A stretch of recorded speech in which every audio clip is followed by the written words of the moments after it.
The winter morning of December 8, 1943, broke cold and clear over the English Channel. At RAF Biggin Hill, southeast of London, the ground crew worked through the pre-dawn darkness, their breath forming white clouds in the freezing air.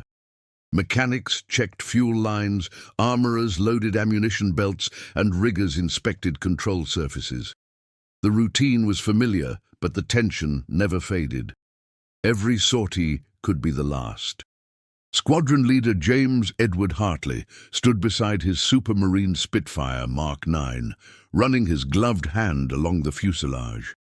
The aircraft bore the scars of dozens of engagements, patched bullet holes and replaced panels, creating a patchwork that told stories without words. At 31, Hartley was older than most fighter pilots, a veteran of the Battle of Britain who had somehow survived 3 years of aerial combat when the average life expectancy measured in weeks, not months. If you're enjoying this story, please take a moment to like this video and subscribe to the channel. Your support helps us bring more incredible true stories to life. His wingman, Flight Lieutenant Thomas Bennett, approached across the frozen tarmac, his oxygen mask dangling from his helmet. Bennett was 23, fresh-faced despite 6 months of combat operations. He had joined the squadron in June, assigned to Hartley's section after his first pilot was shot down over France.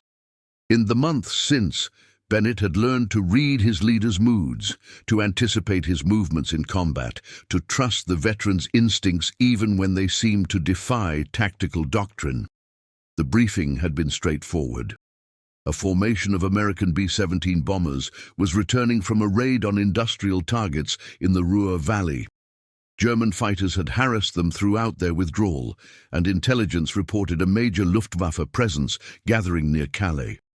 The squadron's mission was to provide escort for the final leg, guarding the battered bombers as they crossed back into English airspace. Hartley climbed into his cockpit, settling into the seat worn smooth by countless missions.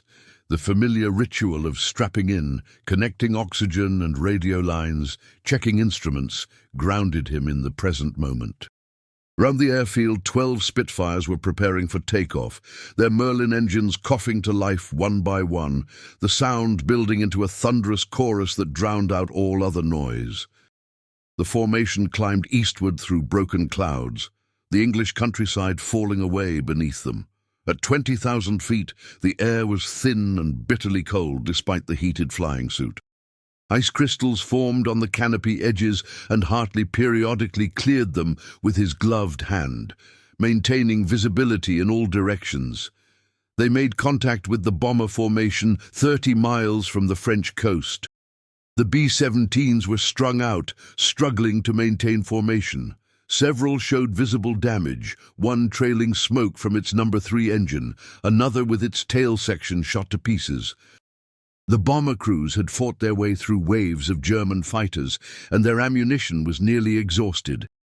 The arrival of the Spitfires brought visible relief, the bomber pilots waggling their wings in greeting.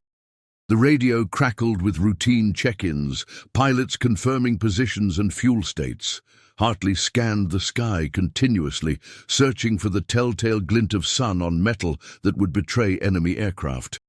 Years of combat had honed his vision, teaching him to see patterns in apparently empty sky, to notice the slight distortion that meant aircraft at distance.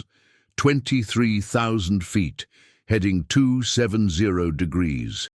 The formation crossed the French coast, and the tension increased. This was the killing zone where German fighters often waited, hoping to catch damaged bombers separated from their escorts. Hartley's hand rested lightly on the control column, ready to react instantly to any threat. The attack came without warning. 12 Focke-Wulf FW-190s dropped out of the sun, diving at tremendous speed toward the rear of the bomber formation. The German pilots had positioned themselves perfectly, using altitude and the sun to mask their approach until the last moment. The lead Focke-Wulf opened fire at 400 yards, its cannons sending tracers arcing toward a struggling B-17. Hartley's response was instantaneous and automatic. Rolling inverted, he pulled hard, bringing the Spitfire around in a tight descending turn that pointed him directly at the attacking formation. His thumb found the gun button, and the aircraft shuddered as 8 machine guns and 2 cannons opened fire. Spent shell casings streamed past the canopy, glittering in the sunlight. The dogfight became a churning, three-dimensional battle that filled the sky with aircraft. Spitfires and Focke-Wulfs twisted and turned, each pilot seeking the critical advantage of position that would allow a killing shot. Contrails marked the paths of diving and climbing fighters, creating abstract patterns against the blue backdrop. Radio discipline collapsed into urgent warnings and brief acknowledgements, pilots calling out threats and positions in clipped professional tones that concealed the adrenaline and fear. Hartley fired a burst at a Focke-Wulf crossing his nose, saw his round strike the German fighter's wing route, then had to brake hard as another enemy aircraft appeared in his peripheral vision. The world spun as he pulled 7 gravities, his vision graying at the edges, the G-suit inflating to prevent blood from draining from his brain. Training and experience kept him conscious when younger pilots would have blacked out. Bennett stayed on his wing, matching every maneuver, protecting Hartley's 6 o'clock position. The young pilot destroyed one Focke-Wulf with a deflection shot that caught the German fighter as it pulled across his gun sight, the burst striking the cockpit and engines simultaneously. The enemy aircraft fell away, trailing flame, the pilot not getting out. The battle raged for 7 minutes, though it felt like hours to the men fighting it. Time became elastic, stretching and compressing unpredictably. A 3-second burst seemed to last forever. A climbing turn passed in an instant. The mind operated in a strange, accelerated state where decisions happened faster than conscious thought, where muscle memory and trained reflexes kept pilots alive. 3 Focke-Wulfs disengaged, diving away toward France with Spitfires pursuing. 2 German fighters fell burning. The bombers continued westward, their formation ragged but intact. Hartley checked his fuel gauge, calculated the distance to England, confirmed they had enough to make it home with a small reserve. That was when the second wave appeared. 16 Messerschmitt Bf 109s flying in perfect formation at 26,000 feet. They had been waiting, watching the first engagement, positioning themselves for maximum advantage. The German squadron leader was patient and disciplined, waiting until the Spitfires were scattered and low on fuel and ammunition before committing his fresh aircraft to the attack. Hartley recognized the tactical situation instantly. His pilots were low on fuel and ammunition, scattered across several miles of sky, while the Germans held every advantage of altitude, numbers, and position. The bombers were 20 miles from the English coast, close enough to make it home if the fighters could buy them just a few more minutes. What happened next would be debated for decades afterward, analyzed in military academies, and argued over by aviation historians. Some called it brilliant improvisation. Others insisted it was calculated tactical genius. A few suggested it was madness born of desperation. Whatever the truth, it became legend. Hartley's voice came over the radio, calm and clear despite the desperate situation. He ordered his scattered pilots to form on him, to gather into a defensive formation. Then he did something that contradicted every tactical doctrine, that violated every principle of fighter combat. He turned directly toward the German formation and began to climb. Bennett's voice crackled over the radio, confused and concerned, asking for confirmation of the order. Hartley repeated it, his tone allowing no debate. The remaining Spitfires, 8 aircraft out of the original 12, turned and climbed after their leader. The Germans saw them coming. The Messerschmitt formation tightened, preparing to tear apart the small group of Spitfires that had inexplicably placed themselves at a massive disadvantage. German pilots checked their gun sights, confirmed their wingmen's positions, readied themselves for what should be an easy victory. At 3,000 feet separation, Hartley's formation suddenly scattered. Instead of maintaining a defensive formation, each Spitfire broke in a different direction, creating chaos in the carefully planned German attack. The Messerschmitts committed to their dives, each pilot selecting a target, beginning the high-speed descent that would bring them into firing position. That was when Hartley executed the maneuver that would make him famous and ultimately cost him everything. Instead of diving away or turning to evade, he pulled up. The Spitfire's nose rose toward vertical, the aircraft seeming to hang impossibly in the air. At the top of the climb, with the aircraft on the edge of a stall, Hartley kicked hard rudder and rolled inverted, bringing the fighter around in a hammerhead turn that pointed him directly back down at the diving German formation. Then he did something that made Bennett's blood run cold.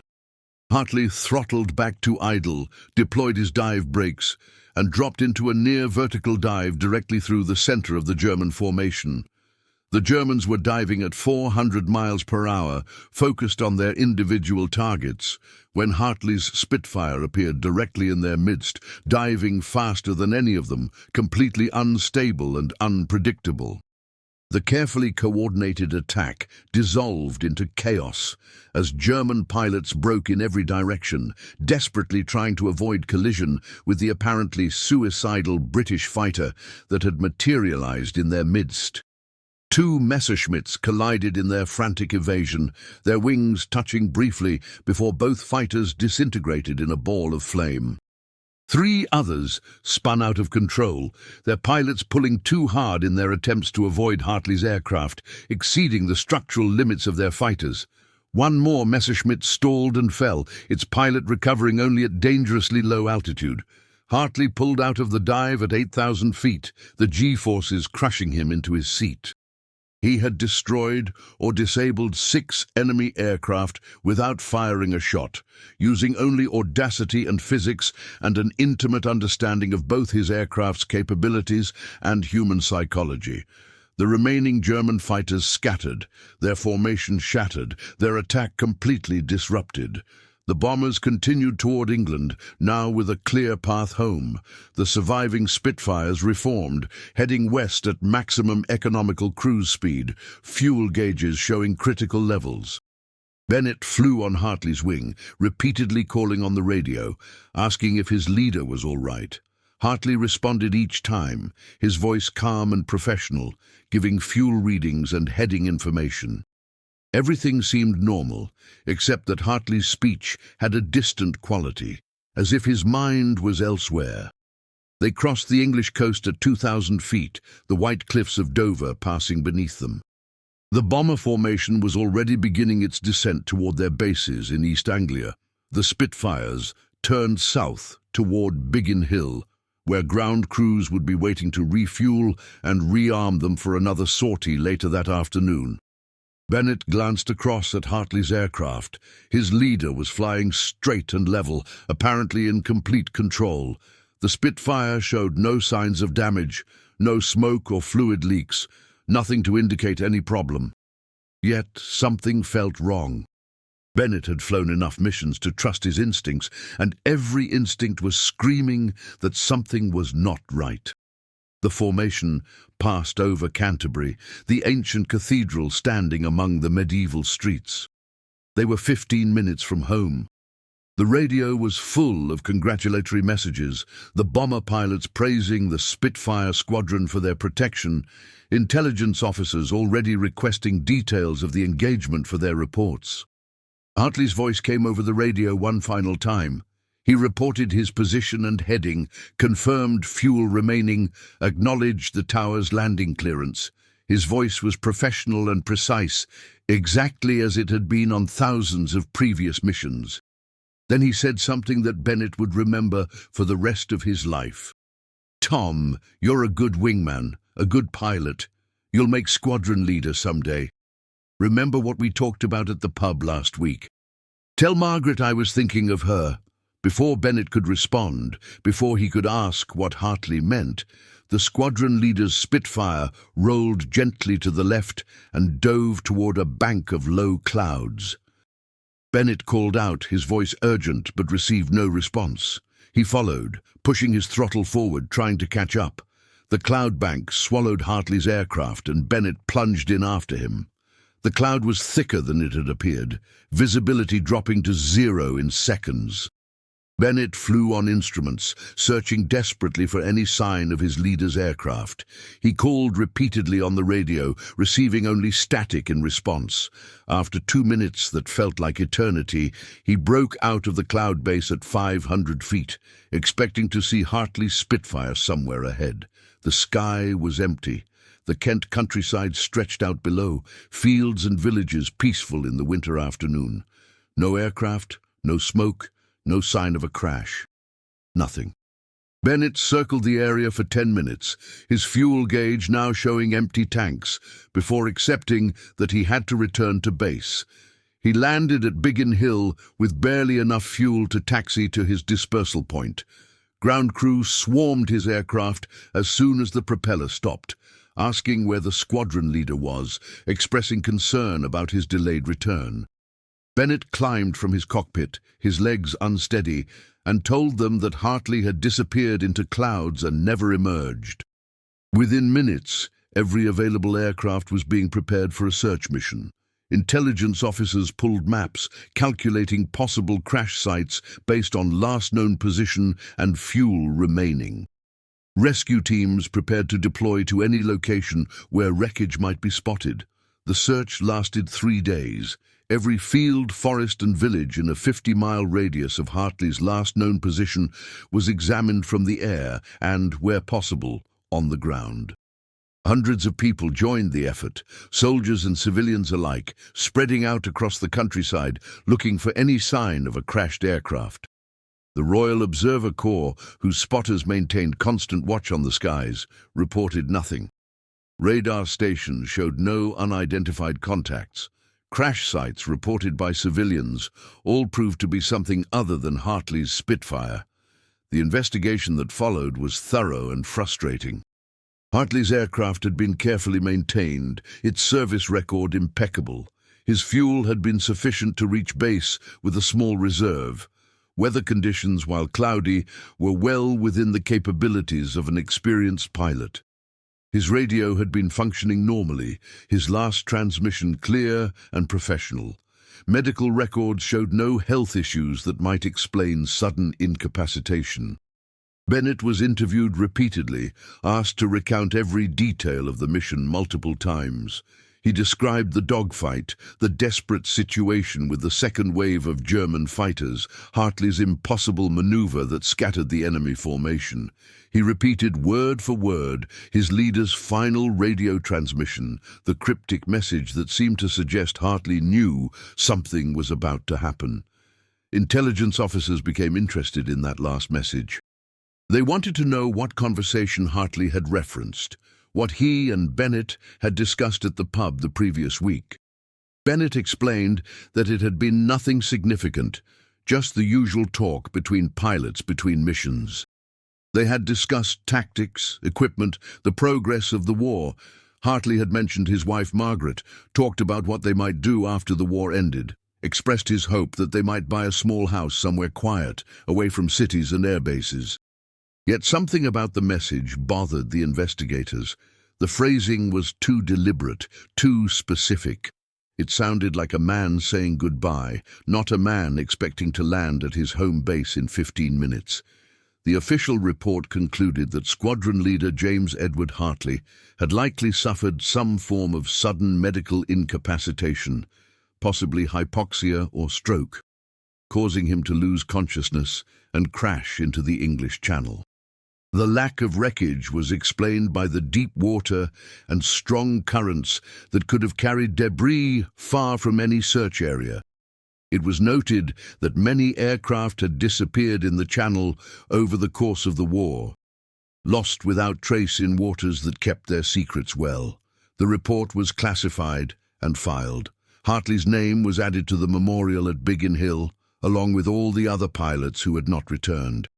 His wife Margaret received his personal effects and a letter from the Air Ministry expressing gratitude for his service and sympathy for her loss.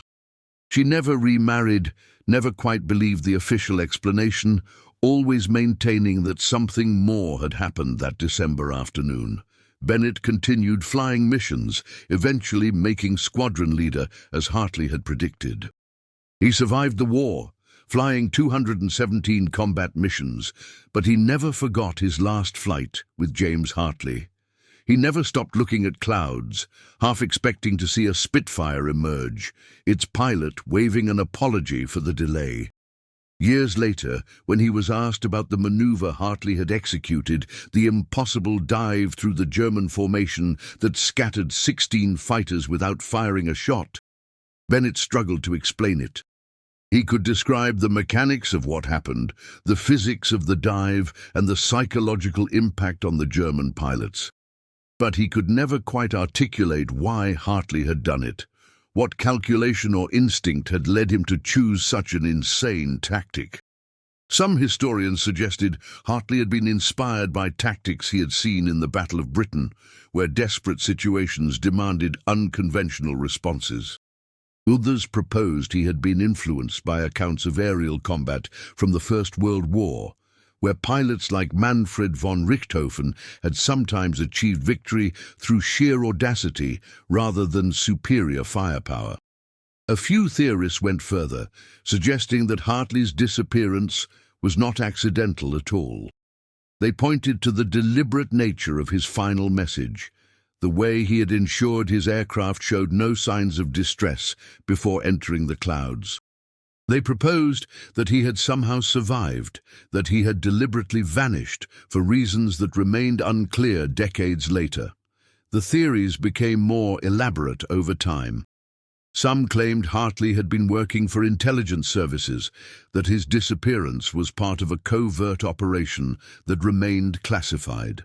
Others suggested he had been captured by the Germans, though no evidence ever emerged to support this. A few even proposed that he had faked his death to escape some unknown threat or personal crisis. None of these theories were ever substantiated. No new evidence emerged. No deathbed confessions came from German pilots or British intelligence officers. The few people who knew Hartley well all insisted he was not the type to abandon his duty or his family, that whatever happened that afternoon was beyond his control. The maneuver itself, however, lived on. It was studied at military academies, analyzed by tacticians and aviation experts. Some called it the Hartley scatter. Others, the suicide dive, though pilots who understood what Hartley had done objected to that name. There was nothing suicidal about it, they argued. It was calculated aggression, the use of an aircraft as a weapon without firing a shot, the exploitation of an enemy's training and instincts against them. The tactic was never officially adopted. It was too risky, too dependent on perfect timing and execution, too likely to end in disaster if anything went wrong. But it was taught, discussed, remembered. Young pilots heard about the December afternoon when a single Spitfire scattered 16 German fighters and saved a bomber formation, and they tried to understand how such a thing was possible. In the summer of 1946, a farmer in Kent was ploughing a field when his tractor blade struck something hard beneath the soil. Investigation revealed fragments of aircraft aluminum, pieces small enough to have been missed by the extensive searches conducted 3 years earlier. Experts examined the fragments, confirmed they came from a Spitfire, noted that their conditions suggested impact at high speed. The discovery reignited official interest in the case. A new investigation team was assembled, this one including aviation accident specialists who had not been available immediately after the war. They examined the crash site methodically, using techniques developed for investigating military accidents. What they found raised as many questions as it answered. The debris field was unusually concentrated, suggesting the aircraft had struck the ground at steep angle while traveling at high speed. This was consistent with controlled dive rather than uncontrolled spin or structural failure.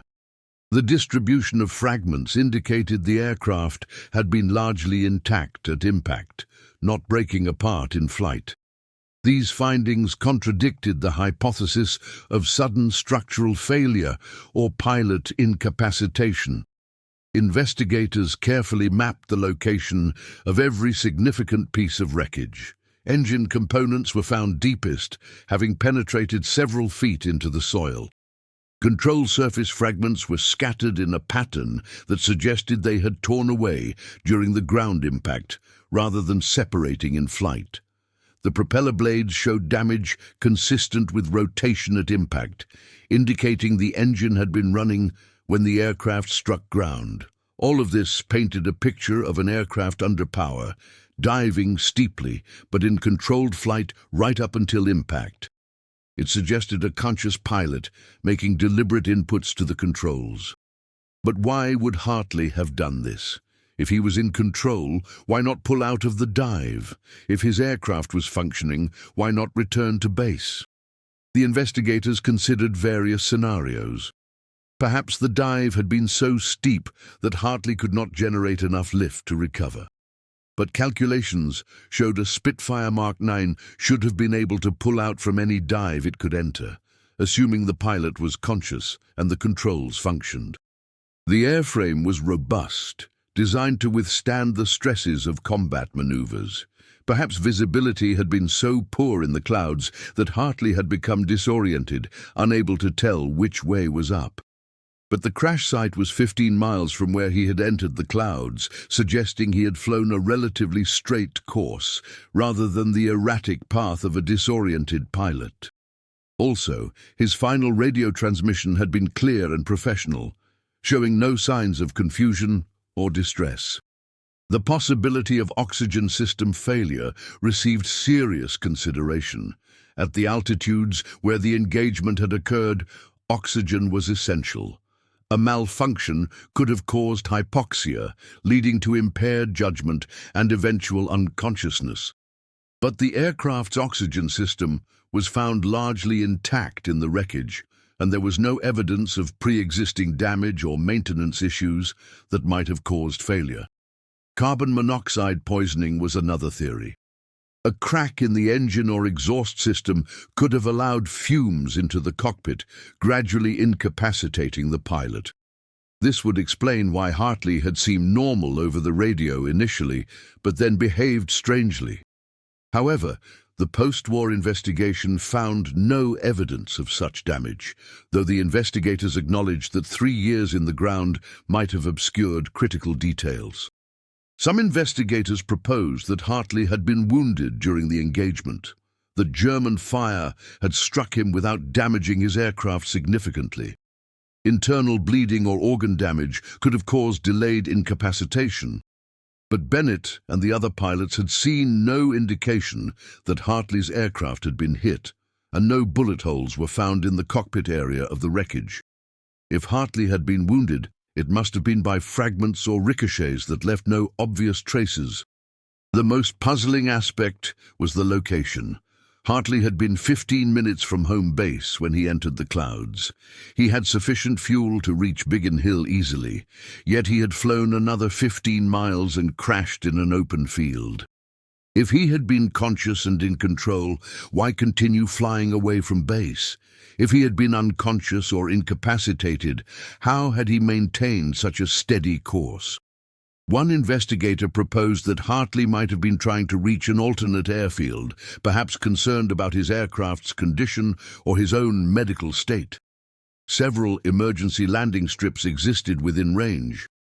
But if that was his intention, why not radio his position and intentions? Why the cryptic final message followed by radio silence? Another theory suggested Hartley had deliberately avoided populated areas, recognizing that something was wrong with either his aircraft or himself, and choosing to crash in open countryside rather than risk civilian casualties. This matched his character and training, the ingrained priority of protecting civilians, even at personal cost. But if he had that much awareness and control, why not attempt a controlled landing or bailout? The investigators produced a comprehensive report that documented their findings in meticulous detail. They concluded ultimately that the evidence supported multiple possible explanations without proving any of them conclusively.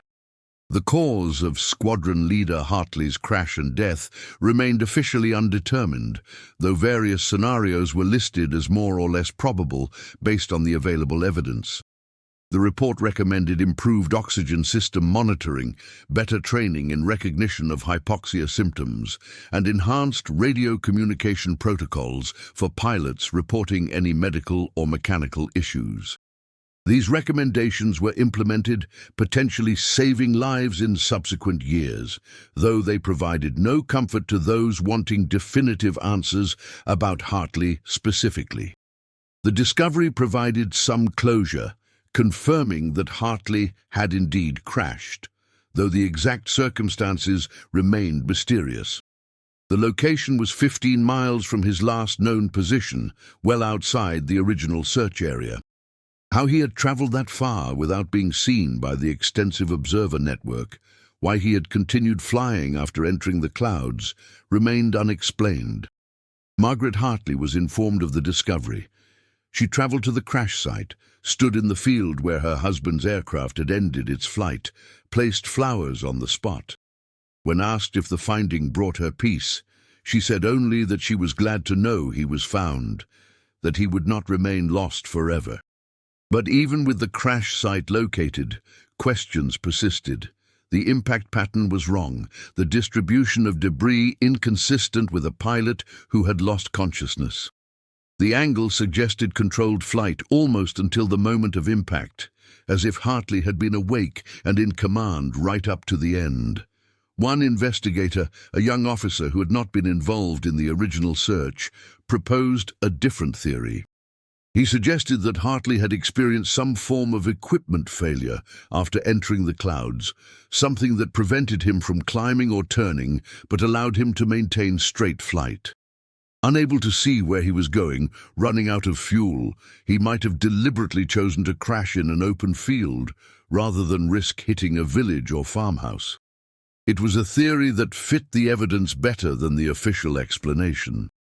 It suggested a pilot in control, making difficult decisions in impossible circumstances, protecting civilians even in his final moments. It was the kind of ending that people wanted to believe, the heroic choice that validated the sacrifice. Whether it was true remained unknown. The aircraft wreckage revealed no definitive evidence of equipment failure, though the violent impact and 3 years in the ground had destroyed much of the physical evidence. What remained was only enough to confirm that James Hartley had crashed in that field, not why or how. Bennett visited the crash site himself years later, after he had left the service and was working as a commercial pilot. He stood in the field, now returned to agricultural use, and tried to reconcile his memories of that December afternoon with the peaceful English countryside surrounding him. The war seemed impossibly distant, the desperate battles and lost comrades like events from someone else's life. He thought about Hartley's final message, the instruction to tell Margaret he had been thinking of her. At the time, Bennett had assumed it was sentiment, nothing more. But standing in the field where his leader's aircraft had crashed, he wondered if there had been more to it. Had Hartley known something was wrong with his aircraft? Had he recognized that he was not going to make it home? Was the dive into the clouds a desperate attempt to reach England before his aircraft failed completely? The questions had no answers. The sky that had witnessed Hartley's final flight kept its secrets well. All that remained was memory and speculation, the stories passed down through generations of pilots about the squadron leader who scattered 16 German fighters with nothing but audacity and courage, then vanished into clouds over England and never emerged. In 1987, the Royal Air Force held a ceremony at Biggin Hill to commemorate the wartime service of the station.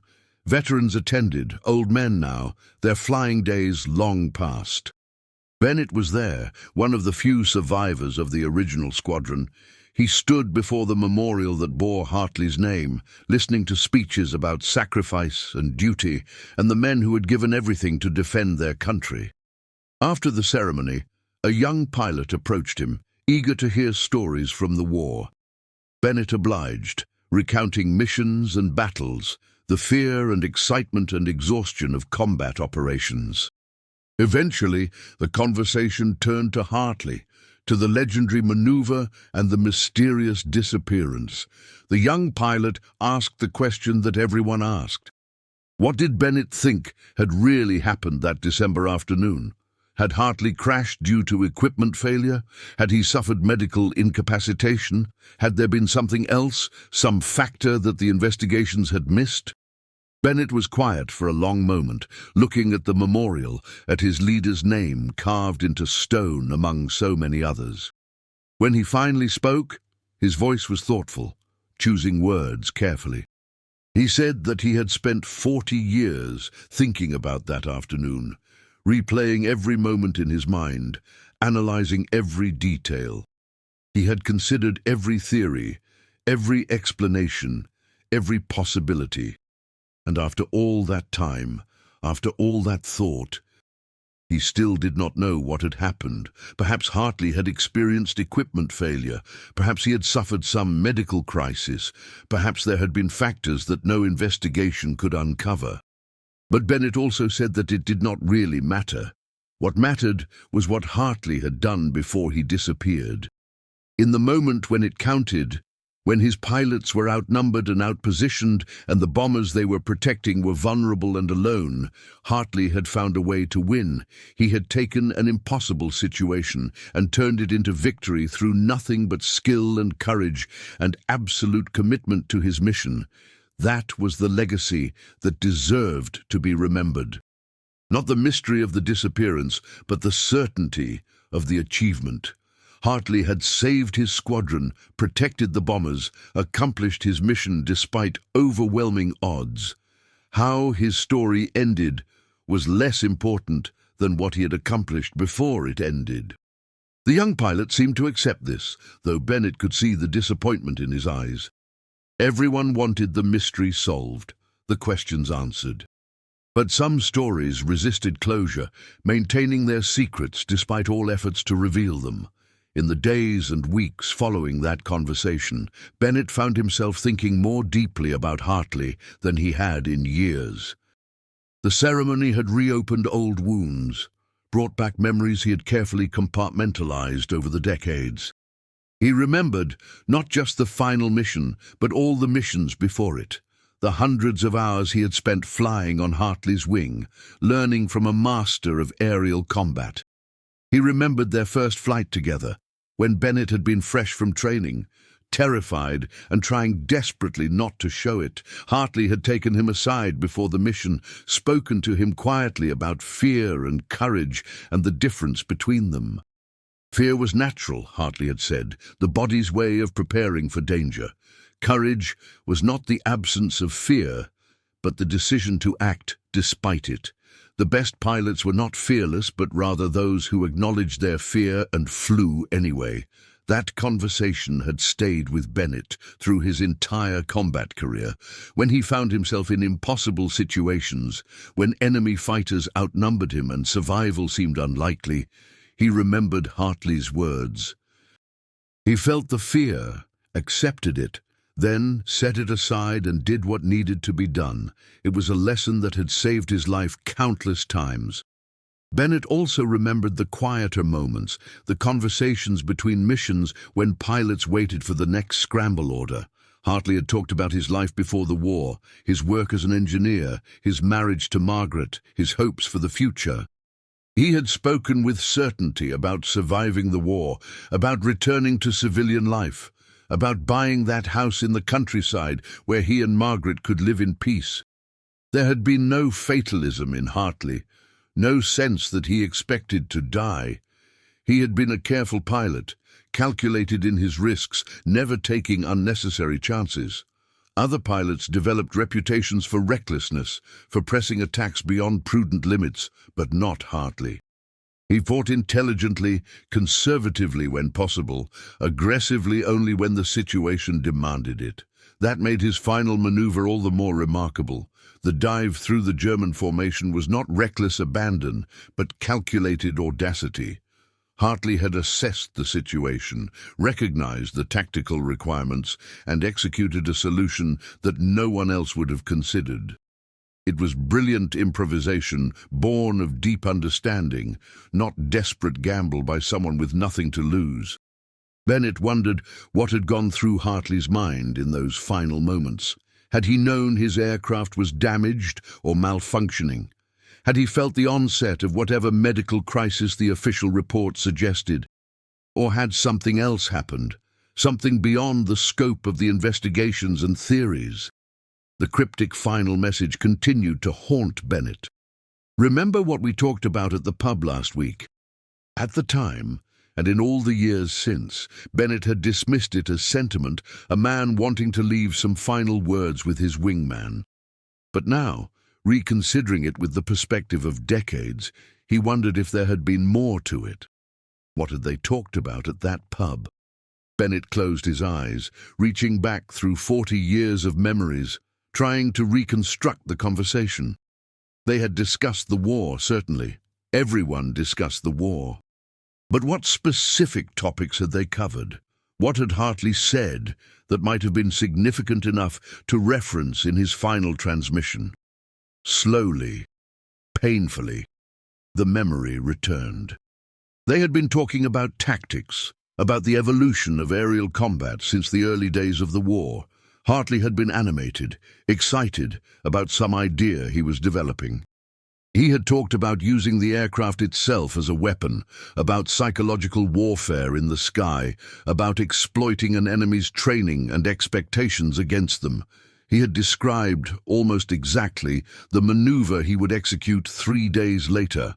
He had explained the theory, the physics, the psychological impact. He had said that in the right circumstances, a single aircraft could disrupt an entire formation without firing a shot. Bennett had thought it was theoretical discussion, tactical speculation. He had not realized Hartley was planning to actually attempt it. Now, remembering that conversation, Bennett understood the final message differently. Hartley had not been saying goodbye. He had been telling Bennett to remember the principles they had discussed, to understand why he had done what he did, to pass those lessons forward to the next generation of pilots. It was not sentiment, but instruction, a final lesson from teacher to student. This realization brought both comfort and pain. Comfort because it suggested Hartley had been in control to the end, that the maneuver was not desperation, but execution of a planned tactic. Pain because it raised new questions about why he had disappeared afterward, why he had not simply returned to base and explained what he had done. Bennett shared these thoughts with no one. The young pilot from the ceremony never knew that their conversation had triggered this deep reflection. Bennett kept his conclusions private, unwilling to add more speculation to a story already burdened with too many theories. But the understanding changed how he remembered his leader, how he thought about that final mission. The official records would never be amended. The investigations were long closed, the files archived. But in Bennett's private understanding, Hartley had not been a victim of equipment failure or medical crisis. He had been a master tactician executing a brilliant maneuver, then meeting some unknown fate that prevented his return. The achievement stood separate from the disappearance, each deserving consideration on its own merits. Bennett never spoke about Hartley again after that day. He died in 1993, taking his memories and his unanswered questions with him. The last man who had witnessed Hartley's final flight was gone, and with him went the possibility that anyone would ever fully understand what happened over Kent on that December afternoon in 1943. The story, however, lived on. Each generation of pilots heard about the squadron leader who scattered 16 enemy fighters through sheer audacity, then vanished without explanation. The tale was embellished over time, details added or changed, but the core remained constant. A desperate situation, an impossible maneuver, a victory snatched from certain defeat, and then, mysteriously, inexplicably, disappearance. The decade following the war saw remarkable changes in aviation technology and tactics. Jet aircraft replaced propeller-driven fighters. Radar and guided missiles transformed aerial combat.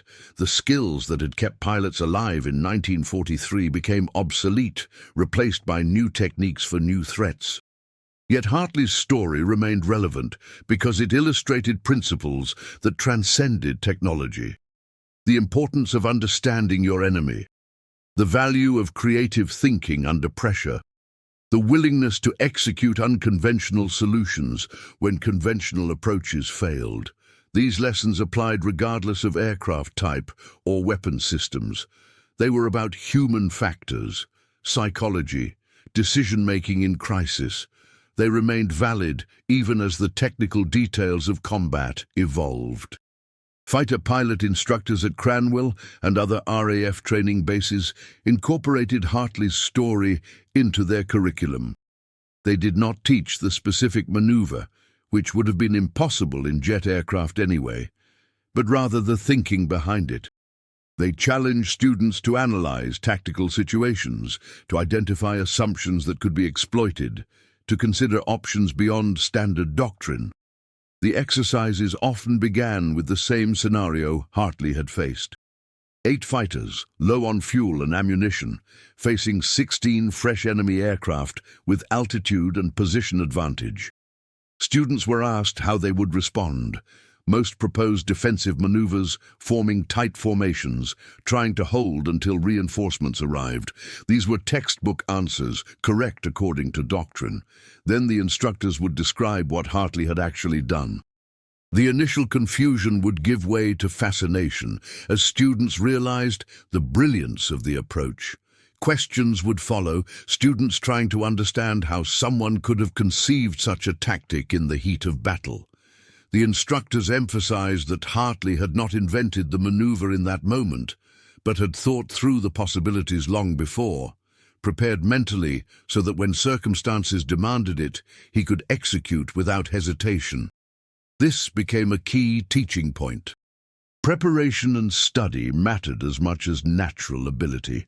The best pilots were not necessarily those with the fastest reflexes or sharpest vision, but those who had thought most deeply about their craft, who had considered scenarios and solutions before encountering them in combat. Hartley had survived 3 years of aerial combat, not through luck, but through constant learning, analysis, preparation. The instructors also emphasized the risk Hartley had taken. The maneuver could easily have ended in disaster, a slight miscalculation of timing or distance, a moment of hesitation, and Hartley would have collided with one of the German fighters or been shot down during the vulnerable dive. The line between brilliance and catastrophe had been razor-thin. Success required not just conception, but perfect execution under impossible stress. This led to discussions about calculated risk versus recklessness. When was it appropriate to attempt something dangerous? How did one distinguish between necessary aggression and foolish bravado? The answers were never simple, always depending on specific circumstances and tactical requirements. But the principles could be taught, the framework for decision-making developed through study and practice. Some students became fascinated with the mystery of Hartley's disappearance, conducting their own research, developing new theories. Instructors discouraged this focus, redirecting attention to the achievement rather than the mystery. The disappearance was tragic, but ultimately unknowable. The maneuver was documented and analyzable, offering concrete lessons that could improve current pilots' skills and understanding. Yet the mystery maintained its grip on imagination. Aviation history enthusiasts wrote articles and papers analyzing every scrap of evidence, proposing increasingly elaborate explanations. Some suggested Hartley had been suffering from cumulative combat stress, that the extreme maneuver had been a symptom of psychological breakdown rather than tactical brilliance. Others proposed he had been conducting unauthorized tests of new tactics, that his disappearance was somehow connected to secret operations that remained classified decades later. The more responsible historians rejected these speculations as unsupported by evidence. They pointed out that Hartley's service record showed no signs of psychological issues, that his final mission had been routine escort duty with nothing secret or unusual about it. The maneuver had been improvisation born of necessity, not planned experiment. His disappearance was almost certainly accident or equipment failure, however mysterious the specific circumstances remained. Margaret Hartley refused all interview requests, declining to participate in the speculation about her husband's fate. She had given one statement to the official investigation immediately after his disappearance, and never spoke publicly about it again. Those who knew her said she found the continued attention painful, that she wanted to remember her husband for who he had been rather than how he had died. She kept his memory private, shared with family and close friends, but not with curious historians or sensation-seeking writers. Her children grew up with stories of their father's courage and skill, but also his kindness and humor, his love of engineering and problem-solving, his hope for peaceful future. They learned that he had been more than a combat pilot, that the war had been an interruption in a life with broader interests and ambitions. This more complete portrait was what Margaret wanted preserved, not just the legend of the final mission. In military academies and squadron-ready rooms, instructors used Hartley's story to illustrate principles of aerial combat, the importance of aggression and surprise, and psychological advantage. They emphasized that rules and doctrine were guidelines, not absolutes, that exceptional situations sometimes demanded exceptional responses. The Hartley scatter, as it became known, was never taught as a standard tactic. It was too dangerous, too difficult, too dependent on variables that could not be controlled. But it was taught as an example of creative thinking under pressure, of a pilot who understood his aircraft and his enemy well enough to improvise victory when conventional approaches offered only defeat. Some students dismissed it as legend, insisting that no pilot could have executed such a maneuver successfully, that the story had grown in the telling until it bore little resemblance to whatever had actually happened.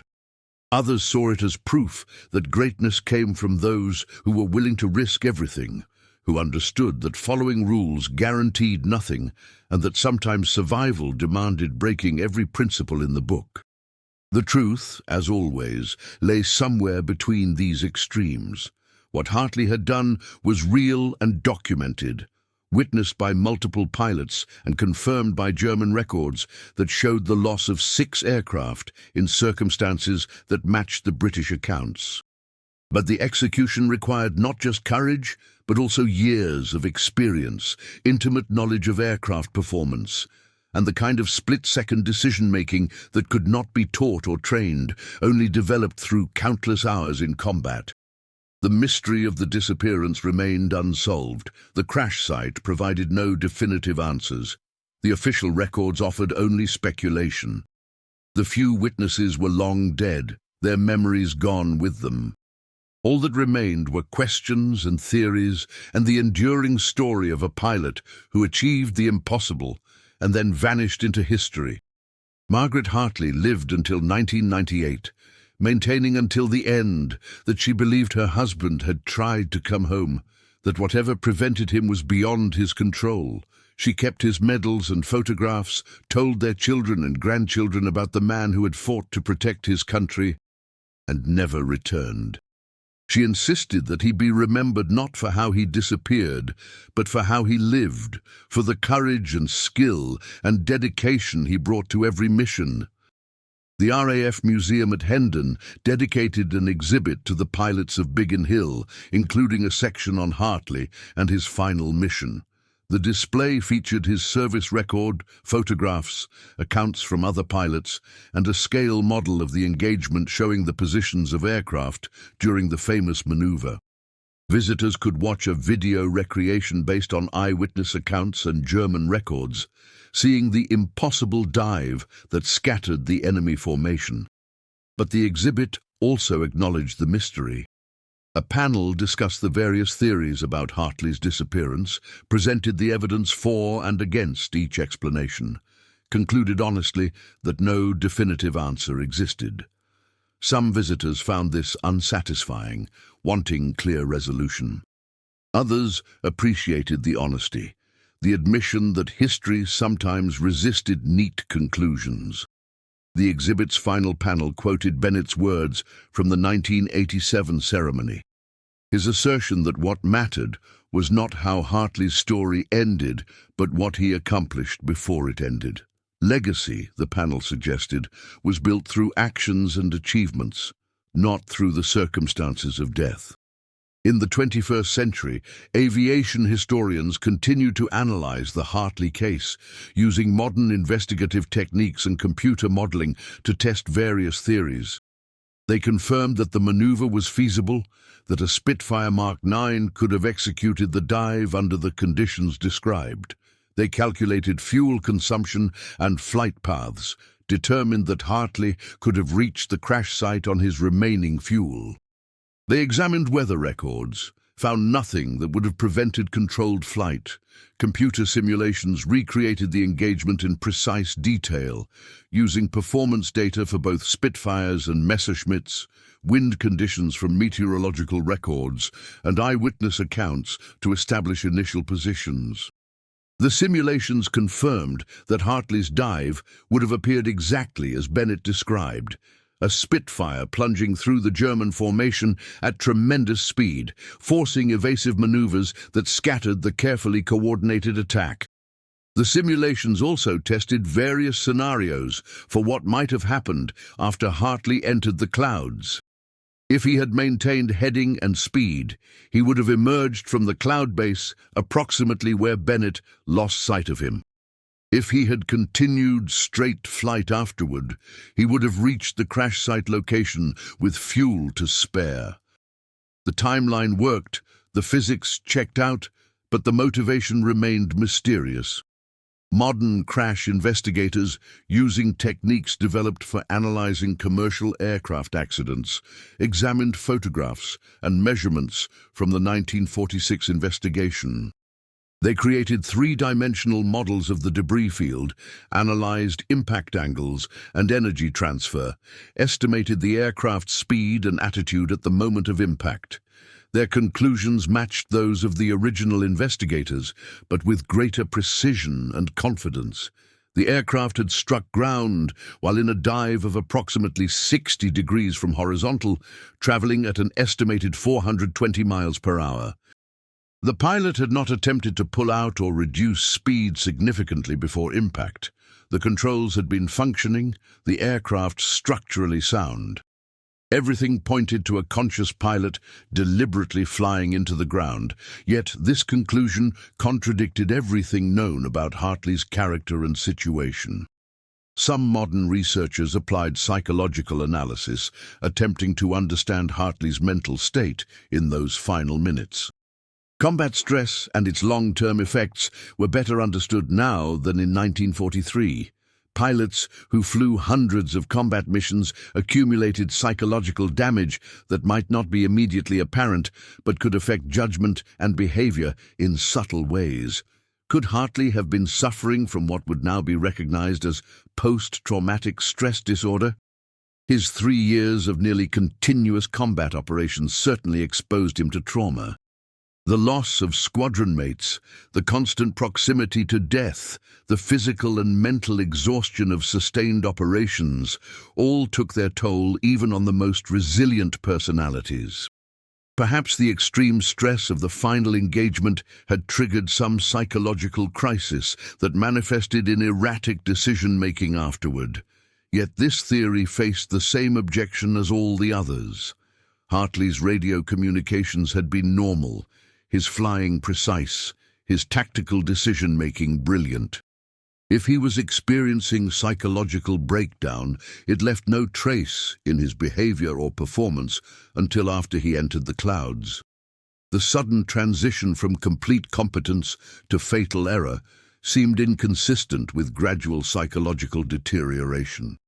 Other researchers focused on the physical evidence, using forensic techniques unavailable to the original investigators. They analyzed the metallurgy of recovered fragments, looking for signs of metal fatigue or manufacturing defects that might have caused sudden failure. They found nothing unusual. The aircraft had been well maintained, its components within normal parameters for wear and stress. If there had been a mechanical failure, it left no detectable signature in the wreckage. DNA analysis was proposed to confirm identification, ensuring the pilot in the wreckage was actually Hartley. But the remains had been buried decades earlier with full military honors, and exhumation was deemed inappropriate and unnecessary. Documentary evidence firmly established that Hartley had been flying the aircraft that crashed in that field. Who else could it have been? The application of modern technology and methodology to the case produced more precise data, but no new conclusions. Every avenue of investigation led back to the same frustrating reality. The physical evidence was consistent with multiple explanations. The circumstances were unusual, but not impossible. The behavior was puzzling, but not inexplicable. Mystery persisted because the evidence genuinely supported multiple interpretations, not because investigators had been incompetent or negligent. Some historians argued that this uncertainty was itself significant. The case illustrated how difficult historical truth could be to establish, even with extensive evidence and documentation. The fact that trained investigators with access to physical evidence, eyewitness accounts, and official records could not reach definitive conclusions demonstrated the limits of historical knowledge. Some things simply could not be known with certainty, no matter how much analysis was applied. This recognition did not satisfy everyone. The families of military personnel who disappeared in wartime wanted closure, wanted definitive answers about what had happened to their loved ones. The military services wanted lessons learned that could prevent similar incidents in future. Historians wanted complete narratives that explained all available evidence, but reality did not always cooperate with these desires. Sometimes the honest answer was uncertainty, acknowledgement that multiple possibilities existed without proof sufficient to eliminate all but one. The Hartley case became something of a test case in historical methodology. Students of historiography studied how different investigators had approached the evidence, what assumptions they had made, what conclusions they had reached. The case illustrated how the same evidence could support different interpretations, depending on what questions were asked and what framework was used for analysis. Military historians tended to focus on tactical aspects, analyzing the maneuver and its implications for aerial combat doctrine. They often concluded that Hartley had been a brilliant tactician whose subsequent disappearance was tragic, but secondary to his tactical achievement. Aviation accident investigators focused on mechanical and physiological factors, typically concluding that some form of equipment failure or pilot incapacitation was most likely. Psychologists emphasized combat stress and its effects, suggesting psychological factors had played some role even if the specific mechanism remained unclear. Each perspective was valid within its own framework, yet none provided the complete explanation everyone sought. The truth, if it could be determined at all, likely involved multiple factors interacting in ways that were difficult to reconstruct decades after the event. Perhaps Hartley had experienced some combination of physical and psychological stress, exacerbated by equipment issues too subtle to detect in the wreckage, resulting in impaired judgment that led him to continue flying when he should have landed or bailed out. Or perhaps the explanation was simpler than all the elaborate theories. Perhaps he had simply become disoriented in the clouds, made a navigational error, descended through what he thought was clear air and found ground instead. Such accidents happened even to experienced pilots. Sometimes the simplest explanation was closest to truth, even if it lacked the drama and significance that made for compelling stories. But they could not explain why he entered the clouds and never emerged, why he continued flying 15 miles past his base, why he crashed in an open field when he could have landed at any of several airfields within range. The physical evidence supported multiple interpretations, none of them conclusive. Some researchers suggested that the answer lay not in physical evidence, but in psychology, in understanding the mental state of a combat pilot who had just executed an extraordinarily stressful maneuver. They proposed that the extreme G-forces and adrenaline might have affected Hartley's judgment or decision-making, that he might have been more impaired than he realized or admitted. The human body's response to extreme stress and physical demand was complex and sometimes unpredictable. Hartley had pulled multiple high-G maneuvers during the engagement, subjecting his body to forces that could cause temporary impairment even with proper equipment and training. The G-suit prevented blood from pooling in the lower body, but it could not entirely eliminate the cardiovascular strain of repeated high-G maneuvers. Temporary reduction in blood flow to the brain could cause subtle cognitive effects, impaired judgment, or slowed reaction time that might not be immediately apparent to the pilot experiencing them. Modern aviation medicine recognized these effects and trained pilots to recognize the warning signs. But in 1943, understanding of G-induced physiological effects was less sophisticated. Pilots knew about blacking out from extreme G-forces, but the more subtle effects of repeated moderate G maneuvers were not well documented. Could Hartley have been more impaired than he realized, functioning well enough to fly and communicate, but with judgment compromised in ways he could not recognize? This theory had the advantage of explaining why Hartley seemed normal over the radio, but then made decisions that appeared irrational. If his cognitive function was subtly impaired, he might have been unaware of the deficit, convinced he was thinking clearly when in fact his judgment was compromised. This could explain continuing past his base, entering clouds unnecessarily, failing to respond to Bennett's radio calls. Yet even this theory faced challenges. The impairment would have to be severe enough to cause fatal errors, but mild enough to allow continued flight and communication.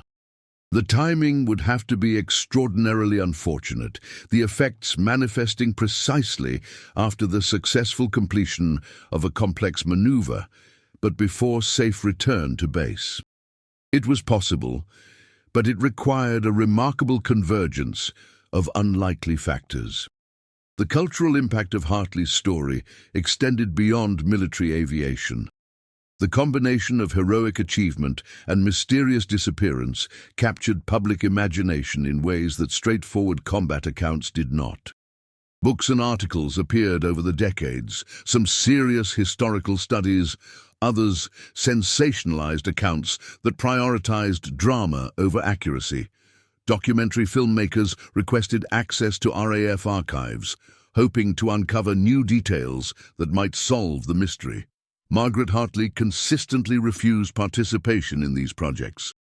She provided one written statement, released through her solicitor, requesting that her family's privacy be respected and that her late husband be remembered for his service rather than the circumstances of his death. Media requests were politely but firmly declined. She gave no interviews, authorized no biographies, participated in no commemorative events beyond the initial memorial service. Her children followed her example, maintaining the family's dignified silence despite persistent interest from researchers and journalists. This refusal to participate in the myth-making actually enhanced the story's mystique. The lack of family perspective left a void that speculation rushed to fill. Without authoritative statements from those who knew Hartley best, everyone was free to project their own interpretations onto his character and motivations. He became whatever people needed him to be, the perfect hero whose mysterious end only confirmed his legend. Aviation museums included Hartley in their exhibits on RAF fighter pilots. The Imperial War Museum featured his story as part of a broader display on the Battle of Britain and the subsequent defense of British airspace. Visitors could see his photograph, read accounts of his missions, watch video recreations of his final engagement. Interactive displays allowed people to try making the split-second decisions fighter pilots faced, to experience a simplified version of the pressure and complexity of aerial combat. These exhibits carefully balanced commemoration with education. They honored Hartley's achievement while providing context about the thousands of other pilots who had served with equal courage, if less spectacular results. They acknowledged the mystery of his disappearance while emphasizing that such mysteries were sadly common in wartime, that many families never learned what had happened to their missing loved ones. Hartley's case was unusual primarily in being well documented and extensively investigated, not in remaining ultimately unsolved. School history curricula occasionally included Hartley's story as an example of individual courage and tactical innovation. Teachers used it to illustrate how circumstances sometimes demanded unconventional solutions, how adherence to rules could be less important than understanding the principles behind them. The story worked well pedagogically because it combined action and mystery, held student interest while teaching broader lessons about critical thinking and decision-making under pressure. Some educators expressed concern that the story glorified risky behavior, that students might draw the wrong lessons from Hartley's apparent disregard for tactical doctrine. These critics argued that exceptional cases made poor educational examples, that teaching should focus on sound principles and proven methods, rather than spectacular outliers that students might try to emulate without the experience and judgment to do so successfully. Defenders of including the story countered that it illustrated not recklessness, but deep understanding. Hartley had not violated doctrine out of ignorance or bravado, but rather transcended it through superior knowledge and tactical insight. The lesson was not that rules should be ignored, but that they should be understood well enough to recognize when circumstances demanded different approaches. This was a sophisticated concept, appropriate for advanced students, particularly those in military academies where decision-making in complex situations was a core competency. The debate reflected broader tensions in military education between teaching standardized procedures and developing independent judgment. Both were necessary, both had their place, but the balance between them was subject to ongoing discussion and adjustment. Hartley's story became a focal point for these debates, used by different sides to support their positions. In popular culture, Hartley's story inspired novels and films, though always fictionalized to avoid legal issues with his family. Characters based loosely on him appeared in various World War II narratives, fighter pilots who executed brilliant maneuvers and then met mysterious fates. These fictional treatments emphasized the romance and drama, while ignoring the mundane realities of military service. The hours of boredom punctuated by minutes of terror, the careful maintenance and planning that made dramatic moments possible. Aviation enthusiasts made pilgrimages to the crash site, though there was nothing to see there. The field had long since returned to agricultural use, with no marker or memorial to indicate what had happened there in December 1943. Local farmers were occasionally annoyed by visitors tramping across their property, though most were tolerant of the interest in local history. Some even knew the story, had heard it from parents or grandparents who remembered the wartime search efforts. Others argued that such speculation was unfair, that it suggested weakness or failure where none existed. Hartley had been a skilled and experienced pilot who had demonstrated remarkable ability under pressure. To suggest he had somehow failed at the end contradicted everything known about his character and competence. The debate continued without resolution. Each new piece of analysis added detail, but not certainty. Each theory was logical and supported by some evidence, while contradicted by other facts. The mystery remained resistant to solution, maintaining its hold on imagination and speculation. What could not be debated was the impact of Hartley's final mission. The bomber crews he protected made it home safely, their aircraft repaired, and returned to service for missions throughout the remainder of the war. The German fighter squadron he scattered was withdrawn for rest and reconstitution, removing a dangerous threat from operational status for several weeks. His squadron continued operations, eventually achieving one of the highest success rates in fighter command. The tactical innovation he demonstrated influenced thinking about aerial combat, contributing to evolved understanding of how fighters could be used effectively. The psychological aspects of combat, the ways training and instinct could be exploited, became subjects of more focused study and analysis. But perhaps the most significant impact was on the pilots who flew with him, who witnessed what he accomplished and carried those lessons forward into their own careers and lives. They learned that impossible situations sometimes had solutions, that creativity and courage could overcome overwhelming odds, that the rules existed to be understood and, when necessary, transcended. Bennett himself became an instructor after the war, teaching new pilots the fundamentals of combat flying. He never explicitly taught the Hartley scatter, but he emphasized the principles that had enabled it. He taught his students to understand their aircraft completely, to know every capability and limitation. He taught them to analyze their opponents, to recognize patterns and exploit weaknesses. He taught them that survival sometimes demanded actions that seemed counterintuitive or dangerous, that the greatest risk was often in following conventional approaches when circumstances demanded something different. Those lessons spread through generations of pilots, each one passing knowledge and experience to the next. The specifics of Hartley's maneuver became less important than the mindset it represented. The willingness to find solutions when none seemed to exist, the courage to execute those solutions even when success seemed impossible. In the fields of Kent, where Hartley's aircraft had crashed, life continued its normal patterns. Crops grew and were harvested. Seasons changed. The war that had consumed everything became history, then memory, then stories told by old people to young ones who could not quite imagine the world their grandparents had known. The crash site itself was unmarked, known only to local historians and aviation enthusiasts who sought it out. There was no memorial, no plaque, nothing to indicate that this particular piece of English farmland had been the final resting place of one of the RAF's most skilled pilots. Perhaps that was fitting. Hartley had been a professional, not seeking glory or recognition, but simply doing his duty as he understood it. The mission was what mattered, not the acclaim. The results were what counted, not the credit. He would have been uncomfortable with monuments and ceremonies, would have insisted that he had only done what any pilot would do in similar circumstances.